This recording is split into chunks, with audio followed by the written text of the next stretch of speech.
Olá, meu nome é Marcos Oliveira e convido a todos para o nosso programa Encontros com o Futuro, produção do World Observatory, da ESPM e da Prime, braço das Nações Unidas e das faculdades de negócios no mundo. Encontros com o Futuro é uma série sobre o pensamento e as perspectivas de setores importantes da economia e dos negócios. Serve como inspiração para as atuais e futuras gerações de profissionais e estudiosos do Brasil e do mundo. Nós temos aqui ao meu lado a professora doutora Cristiane Trindade, professora doutora da ESPM, e Matthew Shirts, diretor do World Observatory. Hoje é com grande prazer que nós temos conosco Marina Grossi, presidente do Conselho Empresarial Brasileiro para o Desenvolvimento Sustentável, tema que está extremamente em voga e relevante para os dias de hoje. Muito obrigado, Marina, pela sua presença. É um prazer enorme ter você por aqui conosco. E eu já vou emendar na primeira pergunta, se você me permitir, por favor. Por favor, nos explique a missão do CEBDS e como a organização contribui para promover o desenvolvimento sustentável entre empresas no Brasil. Bem-vinda. Obrigada, Marcos. Obrigada, é um prazer enorme estar aqui com vocês, falando desse tema fundamental, né?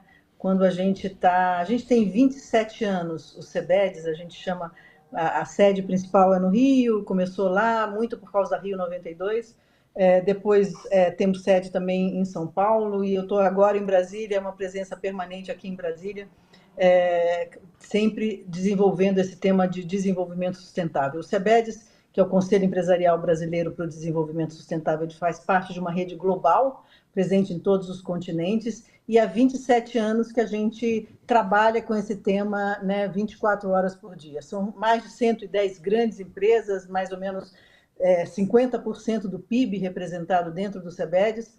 E o tema desenvolvimento sustentável, Marcos, é um tema que não é de partido, é um tema de Estado, né? É um tema que você justamente afeta todos os setores. Eu sou economista de formação, e quando eu consegui olhar a economia na lente do desenvolvimento sustentável, eu percebi o que a gente em economia chama de externalidade, né? Que não está no preço, não está valorado, mas que impacta profundamente as nossas vidas. Então, o desenvolvimento sustentável ele se baseia tanto no ambiental, no social e, claro, no financeiro, né? Aquelas palavrinhas ESG, né? Em inglês, né? Que é em português ASG, né? Ambiental, social e governança, que são os eixos fundamentais para a gente trabalhar. E o CEBEDS, é multissetorial, então a gente tem vários setores: agronegócio, bens de consumo, cosméticos, energia, finanças, florestas, logística, mineração, óleo e gás, petroquímica, saneamento, transporte, varejo. Então, são diversos setores que têm uma temática única. E a gente trabalha, sobretudo, em três macro temas. É mudança do clima, que a gente está vendo aí a tragédia que está acontecendo no Rio Grande do Sul, esse tema que a gente fala há 27 anos. Estamos cansados de estar falando sobre esse tema e o impacto que isso tem nas nossas vidas, na economia, nas nossas vidas, e a gente vê exemplos cada vez mais frequentes. Então, um é mudança do clima, outro é a perda da biodiversidade e o terceiro é a desigualdade social. Então, essas três grandes crises, elas se entrelaçam, elas se retroalimentam, né? E a gente trata essas três grandes crises em algumas ações concretas no que a gente chama de câmaras temáticas ou grupo de trabalhos: água, Amazônia, biodiversidade, impacto social, mudanças climáticas, sistemas alimentares, biodiversidade. Então, são os temas que a gente trata junto com essas nossas empresas. A gente tem também na nossa estrutura o Conselho de Líderes. Acabamos de ter uma reunião com os nossos CEOs no BNDES, que também é associado ao CEBEDS, para ver como é que a gente faz alavancar essa agenda. Então, respondendo assim um pouco, né, mais geral assim para você, são esses os principais temas. E a gente trabalha com a liderança do setor empresarial, buscando trazer essa vanguarda, olhando o que tem pela frente de tendência, né? Ajudando também na capacitação das empresas. Então, a gente trabalha com temas novos, né? O mercado de carbono, que não foi até hoje implementado, né? O mercado regulado de carbono, a gente trata dele desde 2016. Como é que a gente faz isso? A gente faz isso buscando as experiências do mundo, vendo de que maneira o Brasil pode ter vantagens com esse processo, capacitando as nossas empresas para que antes do mercado regulado elas internalizem o preço interno de carbono nos seus planejamentos, né? Então, buscando essa transformação, dando subsídios de políticas públicas, enfim, são capacitação, né, advocacy, né, enfim, conectando as nossas empresas e buscando tendências também, são algumas das formas que a gente trabalha, Marcos. Muito interessante. Deixa eu pegar um ponto do que você comentou. Você comentou que as empresas participantes do CBEDS representam acima de 50% do produto interno brasileiro. Ou seja, existe uma grande vamos dizer, uma conjunção das empresas, uma identificação das empresas com as pautas de sustentabilidade que o CBEDS defende. Como é que você tá vendo neste momento, então, não só em número, mas em ações, em projetos, em ações efetivas, o trabalho que as empresas do CBEDS estão realizando em vista do presente e do futuro desse setor tão crucial para o Brasil e para o mundo? A gente tem, e aí é muito oportuno esse momento que a gente está vivendo, a gente tem nessa década nossa o que a gente chama da década de implementação. Quando a gente fala em desenvolvimento sustentável, 2015 foi um marco extremamente importante, que foi quando foi decidido o Acordo de Paris e quando foram lançados os Objetivos do Desenvolvimento Sustentável. Então, esses dois arcabouços, né, eles são muito a base nas quais o governo, sociedades, empresas estão se pautando. E o Brasil, a gente quando fala de desenvolvimento sustentável, o Brasil ele tem muitas vantagens. A gente tem uma matriz energética quase que 50% limpa, ao contrário do mundo, que é 18%. A gente tem uma matriz elétrica quase 90% limpa, renovável. Então, assim, a gente tem uma vantagem competitiva muito grande em relação ao resto do mundo, no principal eixo de um mundo de baixo carbono, né? De um mundo que esteja olhando para a questão climática. A gente, quando olha para a questão climática, a gente tem uma meta, o mundo inteiro tem essa meta, que é não aumentar a temperatura, não incrementar em mais de 1,5 graus Celsius. Isso foi decidido lá no Acordo de Paris, de 1,5 até no máximo 2 graus Celsius. Então, o mundo todo, as empresas, né, que é o que a gente representa no CBEDS, elas colocam no seu planejamento de que maneira elas chegam com emissão líquida zero, né, até 2050. Essa é digamos, a meta de chegada do mundo todo. E nessa meta de chegada, eu falei da matriz limpa do Brasil, a gente tem muitas vantagens porque o mundo principalmente emite CO2, quando o nosso problema não é esse. O nosso problema é fundamentalmente questões ligadas ao uso da terra, né? Então, floresta, agricultura, mas, sobretudo, o desmatamento e o desmatamento ilegal, que é um grande problema no Brasil, que tem que ser trabalhado com medidas de comando e controle, mas também com a valorização da floresta em pé. Então, o Brasil tem uma vantagem, e é muito importante que todos os brasileiros, e eu vejo essa pauta sendo uma pauta de consenso aí para sociedade, empresas e governo, que a gente perceba essa vantagem do Brasil nessa nova geopolítica. O mundo, independente de partidos, independente se é de direita ou de esquerda, seja China, Estados Unidos, Europa, todo mundo fez o seu Green Deal, a sua trajetória e que está ligada a inovações que marchem para um mundo mais descarbonizado e mais inclusivo. E o Brasil sai na frente com isso. Então, algumas coisas nos ajudam nesse momento, e você perguntou o que as nossas empresas estão fazendo, eu fiz essa introdução para chegar nisso. As nossas empresas percebem isso, percebem que tem uma oportunidade com alguns grandes eventos que o Brasil está sediando, seja o G20, que vai acontecer agora, né, que já está acontecendo, mas que culmina em novembro desse ano, seja a COP30, que está em novembro de 2025, no ano que vem. Então, essa trajetória nos coloca como protagonistas ancorando no país agendas globais onde a gente pode estar conduzindo alguns temas que são de interesse dos países em desenvolvimento.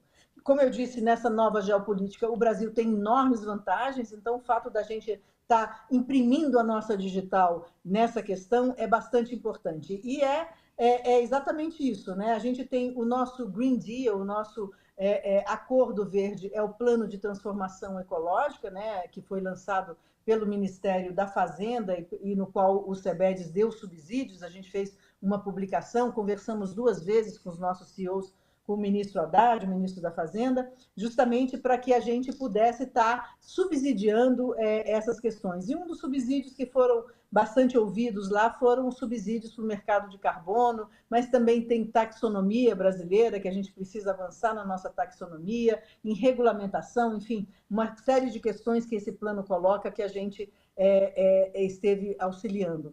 E a gente está fazendo uma jornada que começou em Dubai, que chama de Dubai até Belém e para além, né, o nosso legado depois disso, que a gente está envolvendo instituições internacionais, tanto o World Business Council for Sustainable Development, que a gente chama de WBCSD, que é a entidade, né, a instituição que a gente faz parte globalmente, então é uma instituição global que a gente participa e que a gente está engajando para seguir nessa jornada junto, ou seja, é uma entidade de empresas, lá são 200 grandes empresas globais, e a gente está somando esses esforços para estar pautando essa agenda que vai até Belém e segue depois.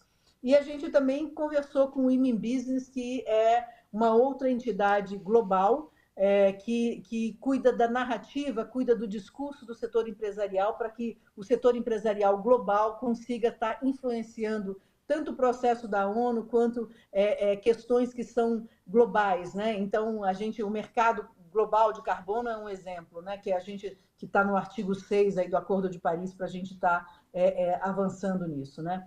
Então, assim, são várias frentes, mas eu diria que esses 2 anos, né? Esses 18 meses que a gente tem pela frente, o Brasil teve a sorte de estar à frente desse processo, ancorando 2 grandes eventos globais e são oportunidades que o SEBEDES tem aproveitado junto com as suas empresas para buscar que as nossas empresas, que o Brasil esteja presente nessa agenda e que o DNA do Brasil possa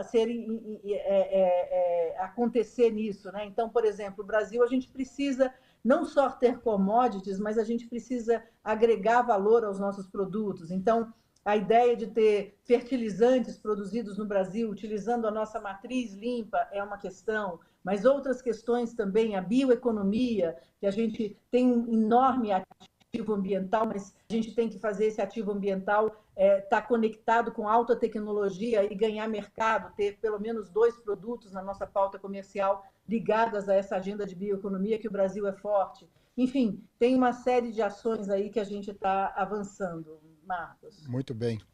Doutora? Marina, eu escutei você falando assim com muita convicção da clareza que a indústria vai ganhando sobre o mercado sustentável e as práticas sustentáveis. Como é que as gerações novas estão sendo mobilizadas para isso no Brasil? Porque às vezes essa agenda está muito para frente dos problemas sociais imediatos que a população tem. Então, não necessariamente a sensibilidade da população está no mesmo lugar.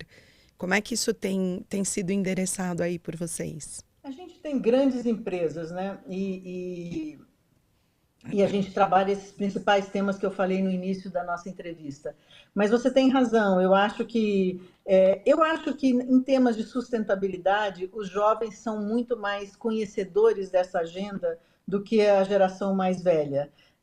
Eu acho que isso já nasce, já é uma questão, a questão da água, a questão lá atrás, né, quando eu comecei nesse processo em 97, você colocava dúvidas, será que a questão climática realmente existe? A ciência está certa sobre isso? Hoje teve uma pesquisa que acabou de sair, né, por causa dessa tragédia toda que está acontecendo no Rio Grande do Sul, e a pesquisa diz que 99% dos brasileiros acham que o que está acontecendo no Rio Grande do Sul se deve à mudança do clima. Então, assim, isso mostra que 99 é 100, né?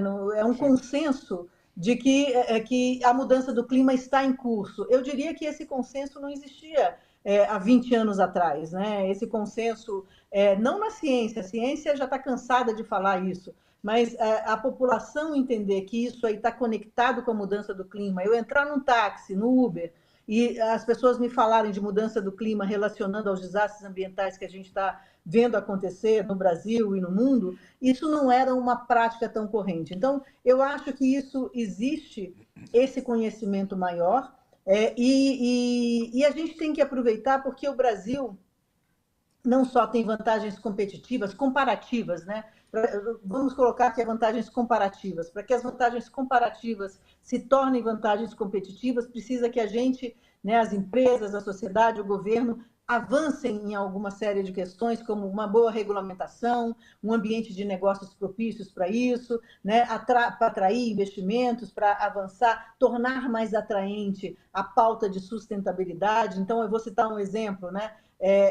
A gente está falando aí, por exemplo, da questão de uma frota mais sustentável. Então, as nossas empresas, as grandes empresas, elas estão avançando nisso, muitas vezes comprando usinas, investindo em usinas solares, eólicas. Por que isso? Porque elas querem garantir que a frota delas vai ter uma energia mais limpa, porque elas têm o compromisso de chegar com emissão líquida zero até 2050 ou até 2040. Então, ela precisa garantir que o que a gente chama de cadeia de fornecedores, né, muitas vezes pode ser a frota, depende aí do setor da atividade da empresa, mas ela precisa garantir que ela vai conseguir tá entregando isso em toda a sua cadeia, né, falando isso, esse compromisso público que ela fez para isso acontecer. Então, tem um movimento grande das empresas, esse movimento, mas você falou dos jovens e a gente vê, por exemplo, no norte do país, a gente deixou de aproveitar um bônus demográfico que o mundo inteiro sofre.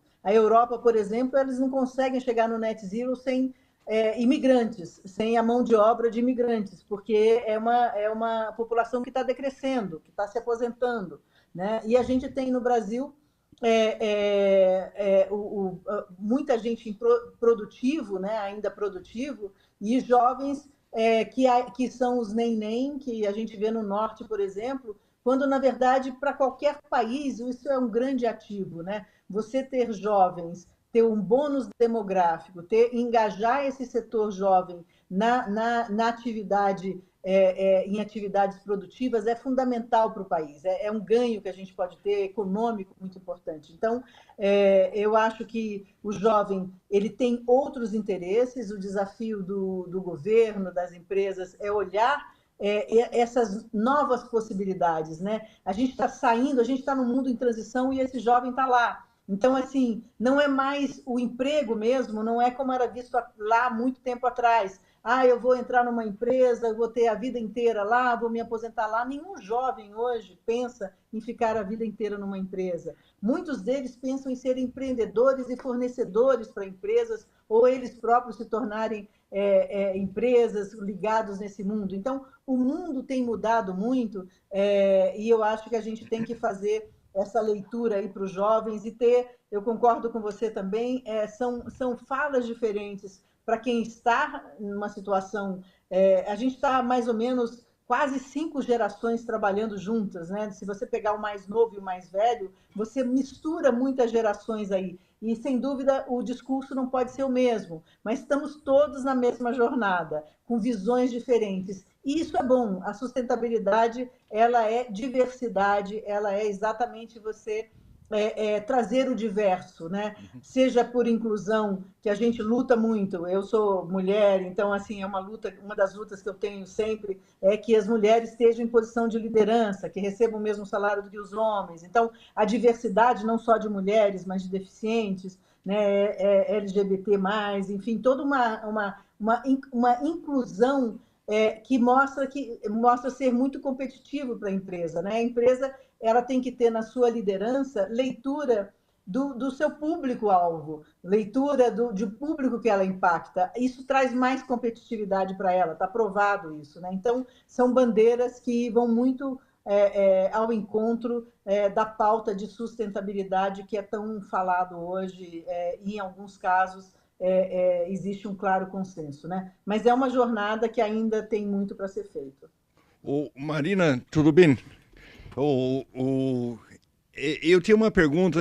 Nesse último ano, eu queria saber como estão reagindo os presidentes, o C-level, esses líderes de grandes empresas, se o senso de urgência em relação ao clima estão aumentando. Nós passamos um ano quase acima de 1,5 graus, ou em torno de 1,5 graus. Eles estão tentando incorporar isso dentro das políticas da empresa com rapidez? Isso mudou ou continua mais ou menos sem prioridade?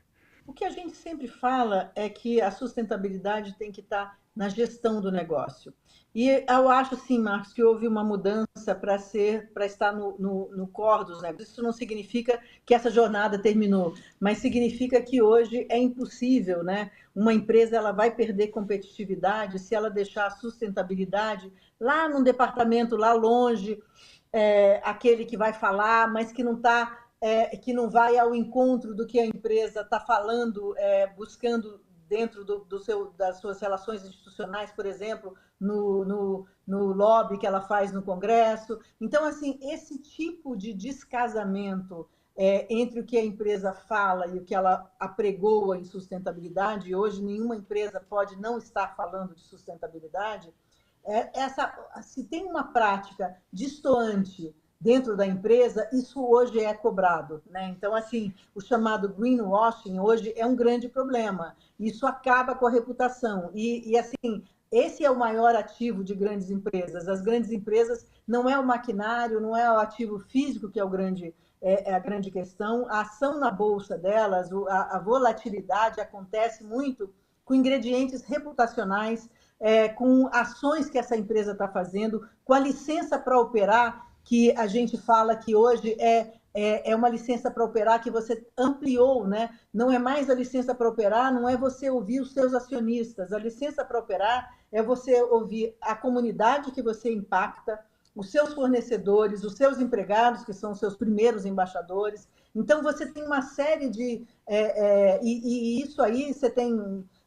índices, né? O índice de sustentabilidade empresarial, o Dow Jones. Então, você tem uma série de índices atestando. É claro que isso não é uma coisa acabada, isso é um mundo em transformação, mas é uma transformação que não muda a rota. Ela muda, muitas vezes, o timing, né? A velocidade. Então, a sua pergunta, se está na velocidade devida, não está.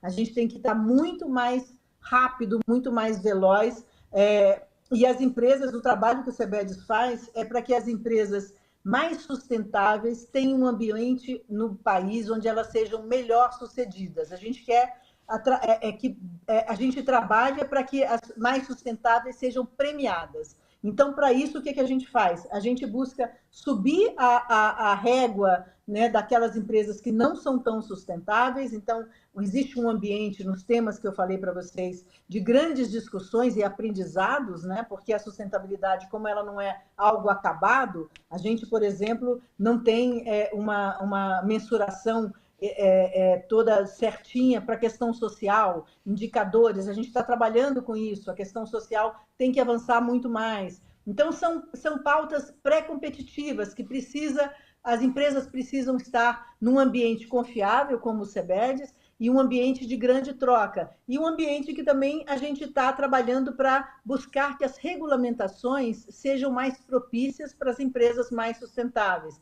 Então, são leis que a gente trabalha, o mercado de carbono é um belo exemplo. As empresas estão falando, olha, a gente está maduro para esse mercado de carbono regulado, a gente está trabalhando com isso desde 2016. Então, vamos avançar nisso, vamos implementar regras para isso, porque não só internamente a gente vai ajudar as empresas a melhorarem, né, tornarem mais competitivo o seu portfólio de mais limpo, como a gente vai estar sinalizando para o mundo que a gente está trabalhando como país para privilegiar e para trabalhar para que a gente caminhe mais rápido para uma economia mais limpa e o problema do Brasil, que é a grande desigualdade, que seja mais inclusivo, né? Então, colocar as pessoas no centro, colocar as pessoas sendo beneficiadas, né? Aí o preço justo, né? Você remunerar de forma justa toda a cadeia, você está atuando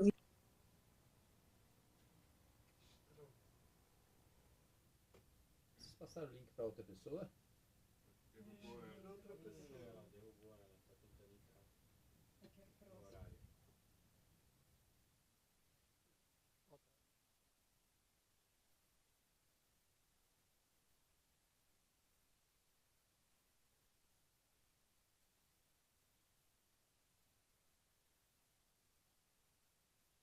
Marina, vamos lá, Marina, continua, por favor.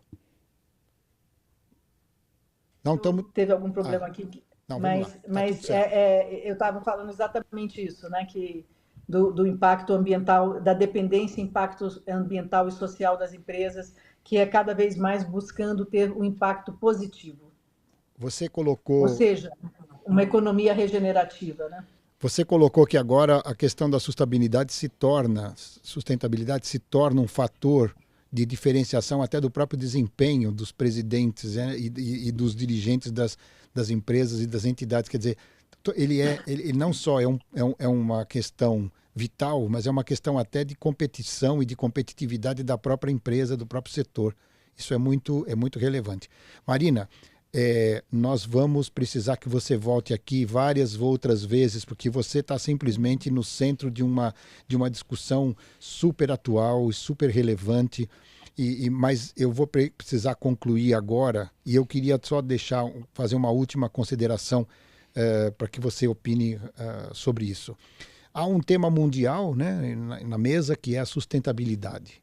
E um país com o maior capital desse tema, que é o Brasil. O Brasil tem condições de liderar e se beneficiar dessa conjunção benéfica de fatores que se apresenta neste momento crucial para o mundo inteiro? Sem dúvida, né? A gente trabalha com isso há 27 anos, sabendo dessa diferença comparativa que o Brasil tem. Mas, como eu disse no início, é preciso transformar isso em vantagem competitiva. E a briga não é fácil. A gente sabe que a briga é comercial no resto do mundo, mas a gente tem que estar elencando prioridades, ter um arcabouço que seja atraente para os recursos. A gente tem que estar se unindo numa pauta que é de Estado, não é de governo. Então, assim, sem dúvida nenhuma, a gente teve uma reunião há pouco no BNDES. Então, seja no governo, no legislativo, no judiciário, é um trabalho hercúleo, mas é uma agenda que eu não vejo nenhum país tão bem posicionado quanto o Brasil, com a sorte de ter agora o G20 e a COP30 no ano que vem, para estar avançando nessa agenda. Mas é exatamente isso. Vamos organizar a nossa fala, vamos organizar as nossas batalhas, fazer o nosso dever de casa, né, onde a gente tem o nosso grande problema, que é a questão do desmatamento e transformar a floresta atrativa, né, e o mundo tem que estar reconhecendo isso também e nos ajudar a manter a floresta em pé.